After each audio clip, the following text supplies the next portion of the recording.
Bab 2 Benua Doki. Bulan seperti lempengan perak dan bintang-bintang memenuhi langit. Di puncak tebing, Xiaoyan berbaring di atas rumput dan di mulutnya ada seutas rumput hijau. Dia mengunyahnya sedikit dan membiarkan rasa pahit menyebar ke mulutnya perlahan. Dia mengangkat telapak tangan putihnya dan meletakkannya di depannya, menghalangi bulan dan hanya membiarkan cahaya bulan melewati celah di antara jari-jarinya. Dia melihat bulan perak melingkar raksasa di langit. Memikirkan kembali pengujian di sore hari, Xiaoyan menghela nafas ringan. Dia dengan malas menarik tangannya ke belakang dan meletakkan kedua tangannya di atas kepalanya. Dia tampak linglung. Sudah 15 tahun, ya. Suara lembut yang tiba-tiba keluar dari remaja muda itu tanpa peringatan apapun. Dalam benak Xiaoyan, ada rahasia yang hanya dia sendiri yang tahu, dia bukan orang dari dunia ini. Lebih tepatnya, jiwanya bukan dari dunia ini. Dia berasal dari bintang biru tua yang disebut bumi. Adapun misteri yang tidak bisa dijelaskan mengapa dia ada di sini, dia sendiri tidak tahu. Namun, setelah tinggal di sini selama beberapa waktu, dia perlahan-lahan menyadari dia melewati sisi lain. Seiring bertambahnya usia, dia perlahan mulai memahami sedikit demi sedikit benua ini. Benua ini disebut benua Doki. Di benua itu, tidak ada banyak kisah tentang pengguna sihir dan efeknya, melainkan Doki adalah bintang utamanya. Di sebidang besar tanah ini, pelatihan Doki telah menjadi hal yang biasa setelah kerja keras dari banyak individu yang terus berlatih melampaui generasi, memperluas pengetahuan seputar Doki hingga ke puncak. Doki dan umat manusia adalah satu dan sama dalam kehidupan sehari-hari dan oleh karena itu, Doki sangat penting di benua ini. Itu bisa disebut tak tergantikan. Karena jumlah level di Doki terus meningkat, begitu pula jumlah cara untuk melatihnya. Beberapa lebih baik dari yang lain, seperti yang diharapkan. Setelah melalui sistem analisis, peringkat Doki di benua Doki dibagi menjadi 4 kelas yang berbeda, Tian, Di, Xuan, Huang. Dan setiap kelas dibagi lagi menjadi peringkat pemula, menengah, dan tinggi. Teknik Doki yang Anda pelajari juga menentukan seberapa kuat Anda nantinya.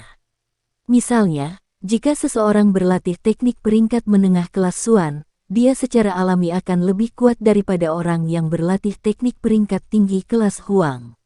Di benua Doki, untuk membedakan yang kuat dari yang lemah, ada 3 kriteria yang perlu diperhatikan. Pertama, dan juga yang paling penting, adalah kekuatan tubuh alami Anda. Jika seseorang hanya memiliki tingkat kekuatan bintang 1, bahkan jika dia berlatih teknik peringkat tinggi kelas Tian, dia tidak akan bisa mengalahkan master tempur kelas Huang. Berikutnya adalah level teknik. Jika 2 orang dengan kekuatan bawaan yang sama bertempur, orang dengan teknik yang lebih baik jelas akan menang. Terakhir adalah Doji 1. Doji adalah jenis keterampilan khusus yang digunakan saat mengendalikan Doki dan di tanah Doki, Doji juga dipisahkan menjadi Tian, Di, Xuan, Huang. Doki di benua berbicara untuk dirinya sendiri, tetapi Doji berbeda. Hampir setiap orang memulai dengan kelas Huang Doji. Jika Anda ingin mempelajari keterampilan kontrol lebih lanjut, Anda harus bergabung dengan sekte atau mendaftar di sekolah Doki. Tentu saja, ada beberapa yang, secara kebetulan, berhasil mempelajari keterampilan yang sebelumnya ditinggalkan orang lain, atau mereka yang memiliki keterampilan Doji yang sesuai. Untuk orang-orang ini, level pertarungan mereka mungkin sedikit lebih tinggi dari biasanya. Dengan mengandalkan 3 aspek ini, Anda bisa menentukan siapa yang kuat dan siapa yang lemah. Secara keseluruhan, jika Anda berhasil mempelajari teknik Doki tingkat tinggi, manfaatnya di masa depan akan sangat besar. Namun, teknik Doki tingkat tinggi sangat sulit didapat sebagai orang biasa. Yang terbuka untuk umum adalah teknik kelas Huang normal.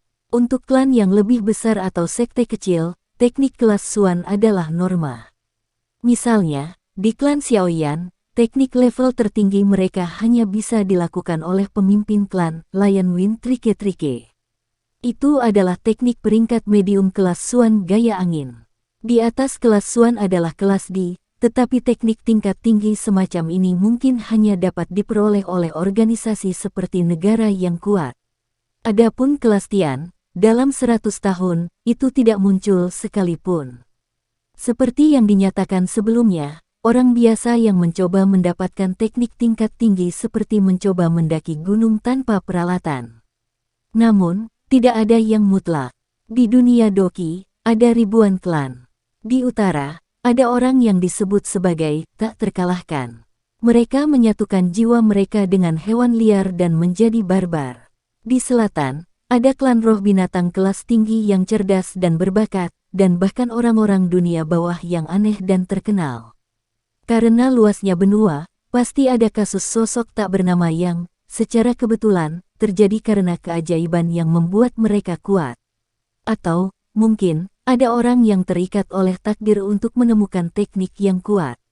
Di negeri Doki, ada satu kalimat terkenal, jika Anda terjebak dalam selokan atau ditinggalkan oleh dunia, jangan panik.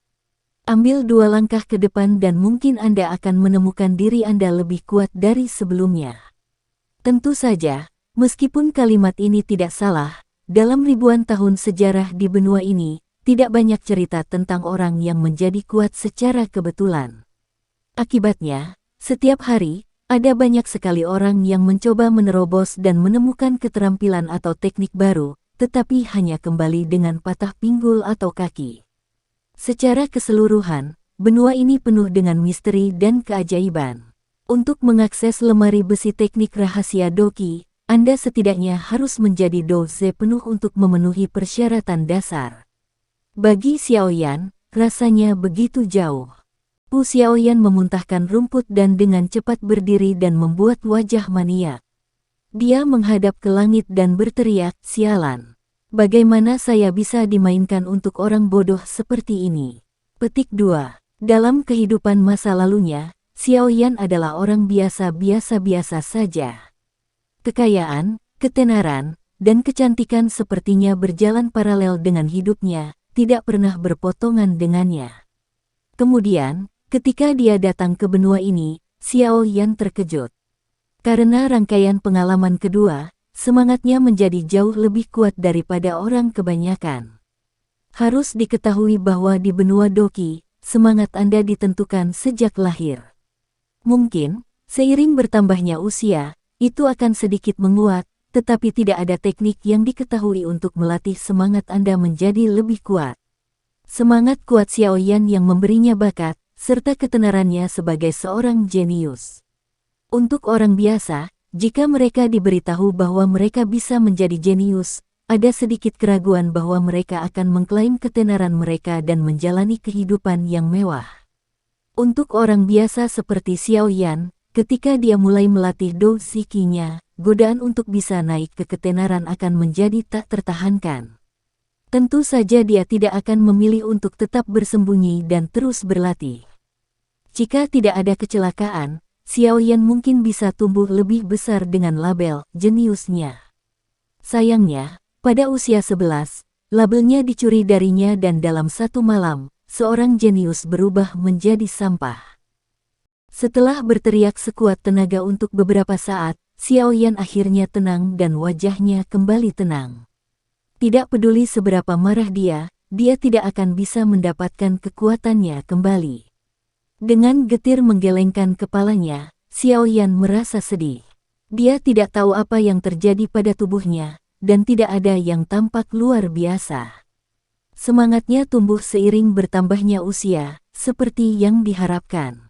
Daya serap Dou Ziqi-nya juga sangat cepat. Itu lebih cepat dari petarung terkuat beberapa tahun yang lalu. Semua faktor ini seharusnya berarti bahwa Xiaoyan adalah seorang jenius alami, tetapi semua Dou Ziqi yang dia serap tampaknya benar-benar hilang. Harga dirinya terpukul dan dia hanya bisa merasa tertekan. Mengambil napas dalam-dalam lagi, Xiaoyan mengangkat tangannya. Di jarinya ada cincin hitam dengan desain sederhana. Bahan yang digunakan untuk membuatnya tidak diketahui. Di atasnya juga ada beberapa tanda. Ini adalah satu-satunya hadiah yang diberikan almarhum ibunya kepadanya sebelum dia meninggal. Dia mulai memakainya sejak usia 4 tahun dan bahkan sekarang, 10 tahun kemudian, dia masih memakainya. Itu adalah hadiah berharga dari ibunya dan Xiao Yan sangat menghargainya. Dia menggosok cincin itu dan berkata dengan getir, "Beberapa tahun ini, aku benar-benar mengecewakan ibu, ya." Menghela nafas dalam-dalam, Xiao Yan dengan cepat berdiri dan berbalik, berkata kepada sosok hitam dari hutan, "Ayah, mengapa kamu datang?" Meskipun Dou Ziqinya hanya tahap ketiga, kesadaran spiritualnya mirip dengan Dou Ze bintang 5, bahkan mungkin lebih baik. Saat memikirkan ibunya, dia tiba-tiba merasakan gangguan dari hutan. Yan R3. Ini sudah sangat larut, kenapa kamu masih di sini? Dari dalam gugusan pohon, setelah beberapa saat hening, sebuah suara lembut terdengar. Pepohonan bergetar sedikit dan seorang pria paruh baya melompat keluar dengan wajah tersenyum lebar. Matanya terpaku pada putranya di bawah sinar bulan. Pria paruh baya itu mengenakan tunik abu-abu yang tampak mahal. Dia berjalan dengan bangga dan bermartabat dan wajahnya menunjukkan itu. Dia adalah pemimpin klan Xiao, serta ayah Xiao Yan, seorang bintang 5 Dousi, Xiao Zhan. "Ayah, kenapa kamu belum kembali untuk beristirahat?" Menghadapi pria paruh baya itu, senyum Xiao Yan menebal. Meskipun dia memiliki ingatan lain, ketika dia lahir, orang di depannya memperlakukannya dengan cinta dan perhatian. Ketika dia kehilangan kekuatan dan semangatnya, cinta itu tidak berkurang tetapi malah tumbuh. Ini menusuk hati Xiao Yan, membuat Xiao Yan mengenalinya sebagai ayahnya. "Yan Er, apakah kamu masih memikirkan tentang apa yang terjadi sore ini?" Mengambil langkah besar ke depan, Xiao Zhan tersenyum lagi. "Haha, apa yang harus dipikirkan? Itu sesuai dengan harapan saya." Xiao Yan menggelengkan kepalanya dan memaksakan senyum. Melihat wajah lembut Xiao Yan, Xiao Zhan menghela nafas. Mereka berdua terdiam beberapa saat, sebelum Xiao Zhan berkata, "Yan Er, kamu sekarang 15 tahun, bukan?" "Ya, ayah. Hanya 1 tahun lagi, dan kamu harus menghadiri upacara kedewasaan," kata Xiao Zhan. "Ya, ayah. Tinggal 1 tahun lagi." Tinju Xiao Yan mengepal beberapa saat sebelum dia menjawab. Dia sangat jelas apa arti upacara kedewasaan. Setelah upacara selesai, untuk Xiao Yan yang tidak berlatih, dia akan tunduk pada kriteria mencari teknik doki. Karena dia sangat lemah, dia akan dikirim untuk melakukan pekerjaan normal di bagian lain dari klan Xiao. Ini adalah aturan klan dan bahkan jika pemimpin klan adalah ayahnya, dia tidak akan bisa berbuat apa-apa. Jika seseorang tidak mencapai Dou Ze pada usia 25 tahun, klan itu akan menyerang mereka. "Maaf, Yan Er. Jika Anda tidak mencapai tahap Dou Ziki 7 tahun depan, saya tidak dapat melakukan apapun untuk membantu Anda, tidak peduli seberapa besar keinginan saya. Di klan ini, saya bukan satu-satunya pembuat keputusan. Ada juga para kakek tua menungguku untuk membuat kesalahan." Melihat Xiao Yan yang damai, Xiao Zhan bersuara dengan rasa bersalah. "Ayah, saya akan terus bekerja keras. 1 tahun kemudian, saya pasti akan mencapai tahap ke-7 Dou Ziki." Xiao Yan meyakinkan ayahnya. 4 tahap dalam 1 tahun. Jika itu adalah aku dari sebelumnya, mungkin itu mungkin. Tapi sekarang, aku mungkin tidak memiliki banyak kesempatan." Meskipun Xiao Yan berusaha meyakinkan ayahnya, dia sendiri pahit tentang hal itu. Mengetahui sepenuhnya posisi Xiao Yan, Xiao Zhan hanya bisa menjawab sambil menghela nafas. Dia tahu bahwa 4 tahap Dou Ziki dalam setahun sangat sulit. Dia dengan lembut menepuk kepala Xiao Yan, dan tersenyum, berkata, "Ini sudah cukup larut. Kamu harus kembali dan beristirahat. Besok, klan kedatangan tamu dan kamu tidak boleh melewatkan upacaranya." Petik 2. Tamu. WHO. Xiao Yan bertanya, penuh rasa ingin tahu. "Kamu akan tahu besok." Xiao Zhan mengedipkan mata pada Xiao Yan yang gelisah, pergi dengan senyum lebar di wajahnya. "Jangan khawatir, ayah. Saya akan bekerja sangat keras." Xiaoyan mengusap cincin sederhana sambil mengangkat kepalanya dan berbisik. Tepat ketika Xiaoyan mengangkat kepalanya, cincin hitam di jarinya tiba-tiba menyala dengan cahaya misterius dan menyala. Berkedip, Xiaoyan menyadari itu bukan manusia. Satu, yang berarti keterampilan tempur atau sesuatu yang mirip dengan itu. 2. Menebak artinya di sini. 3. Huruf pertama adalah Yan, nama Xiaoyan. Digunakan untuk merujuk pada seseorang yang sangat dekat atau seseorang yang sangat Anda cintai. Biasanya digunakan oleh orang tua untuk menyapa anaknya. Silakan pergi ke